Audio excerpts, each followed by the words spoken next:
I want to talk about Noah and the ark because, as Yeshua said, or Jesus talked about in Matthew 24 and other places, he says, it shall be in the days of Noah. When he's talking about the end times, he says, it shall be as in the days of Noah. Well, what happened in the days of Noah? First of all, it says, but Noah found favor in the eyes of the Lord,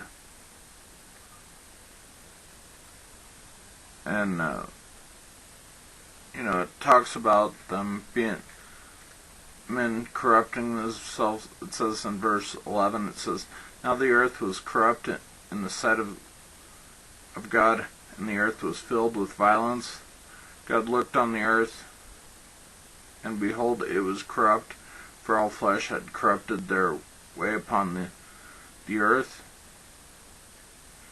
And then verse 13 it says, then God said to Noah, the earth, the end of all flesh has come before me, for the earth is filled with violence because of them, and behold, I am about to destroy them with the earth. Make for yourself an ark of gopher wood. You shall make the ark with rooms, and it goes on to describe how the ark in detail. Then it says in verse 18, it says, but I will establish my covenant with you, and you shall enter the ark, you and your sons, and your wife, and your sons' wives with you. And every living thing, basically it goes through, and every living thing will come with you after its own kind. And then verse 22, well, that it will be kept alive in the ark. Thus Noah did according to all that God had commanded. But was he saved by works? No, because it says, but Noah found favor. Well, what is favor? He found favor in the eyes of the Lord. That's grace right there. He found grace in the eyes of the Lord. And one thing I'll point out real quickly is people will say, oh, they came in 2 by 2. But if you read chapter 7, verse 2, it says, you shall take with you of every clean animal by sevens, a male and his female, and the animals that are not clean, 2, a male and his female. So, right there, you establish clean and unclean. And then verse 5, it says, Noah did according to all the Lord had commanded him. So, we have this, that you see that phrase a couple of times. Noah did according to all that God commanded him. And you see in Hebrews 11, by faith Noah did this, by faith Noah did that, and Abraham did this, and Abraham did that, and all these different people, they did things by faith. Were these works? Were they saved by works? They did what God commanded them. Just like the Israelites were to keep His commandments. Where it's just like it says in Exodus 20, the very beginning of the 10 Commandments, it says, I am the Lord your God, who brought you out of the land of Egypt. Identifying himself, who he is. And, and then go to Noah, and he says, it's not by accident that it happens in the 2nd month on the 17th day, which would have been like if they did the second Passover, and I'm assuming unleavened bread as well, it would have been right in the middle of unleavened bread in the 2nd month, the second Passover that you read about. And basically everything is killed, you got 40 days of rain. 40 is a number for cleansing. You find it in that. You find it 40 days in the 40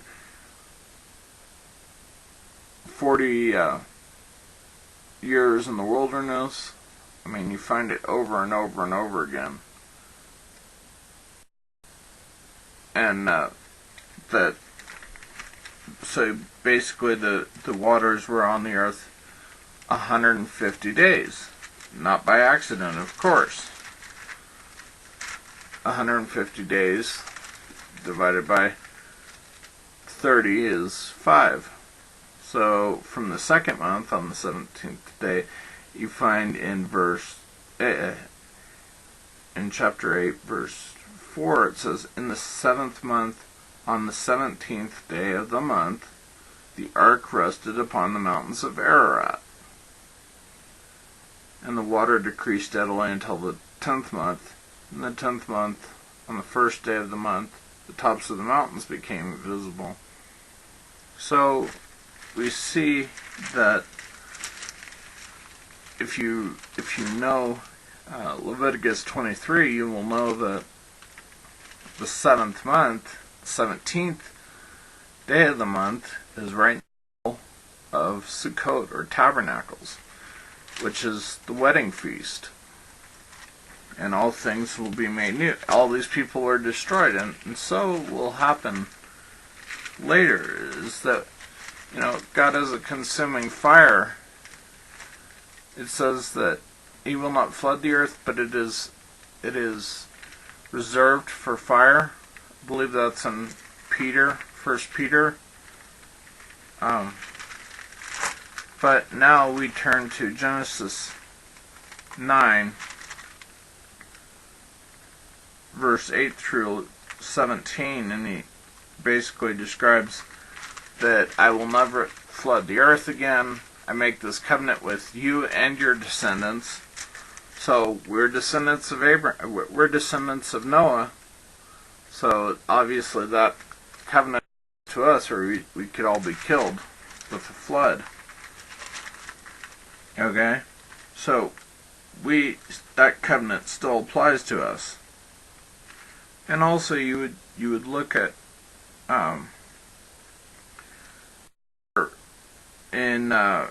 going back to Genesis 8, verse 20, it says, then Noah built an altar to the Lord, and took every clean animal and every clean bird, and offered burnt offerings.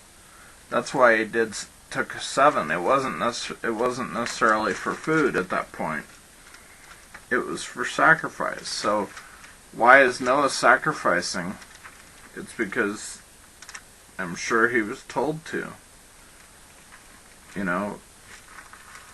So another covenant we look at is in Genesis 16,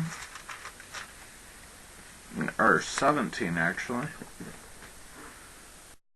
And it says in verse 7, it says, I will establish my covenant between me and you and your descendants after you throughout their generations, for an everlasting covenant, to be God to you and to your descendants after you. I will give to you and your descendants after you the land of your sojournings, all the land of Canaan. And this is verse 9. And God said further to Abram, now for you shall keep my covenant, and your descendants after you throughout your generations. This is my covenant which I shall keep with you. And then it talks about circumcision, and it's not that circumcision that we're part of, as it is circumcision of the heart. That's the circumcision not made with hands that you read about. So you see, Abraham had a covenant that his descendants would have the land of Canaan. That's where Israel comes around, and that's what the fight is, because he had Ishmael, and you have a fight there, and you have a fight with Esau, descendants of Esau, I'm sure. But basically, you have a covenant there. Then we go to to 2 Samuel. Well, actually, let's go to, I believe it's Exodus 19. Here's the so-called Mosaic covenant. And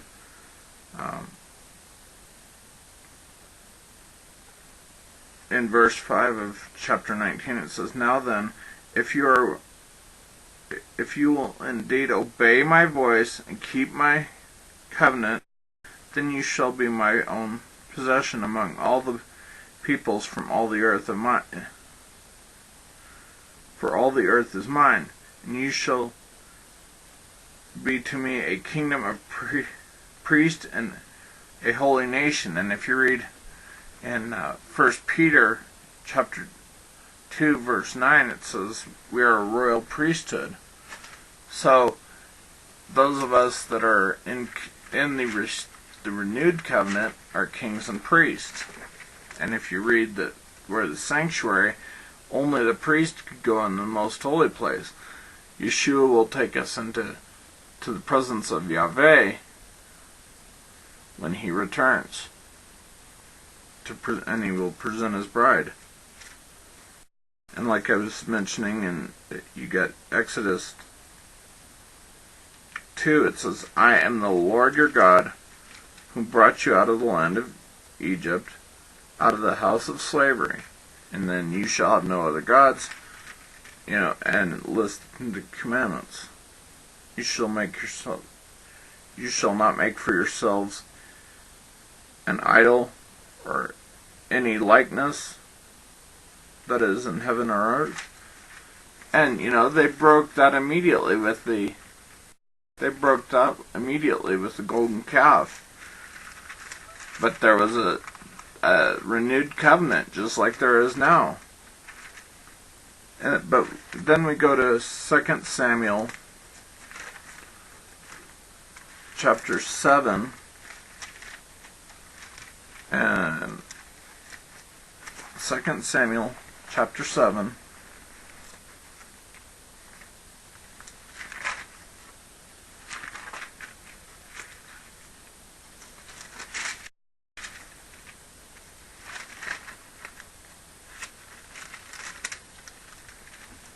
and you read in verse 16, because you actually should read verse 8 through 17, but I don't have the time to in this video at the moment.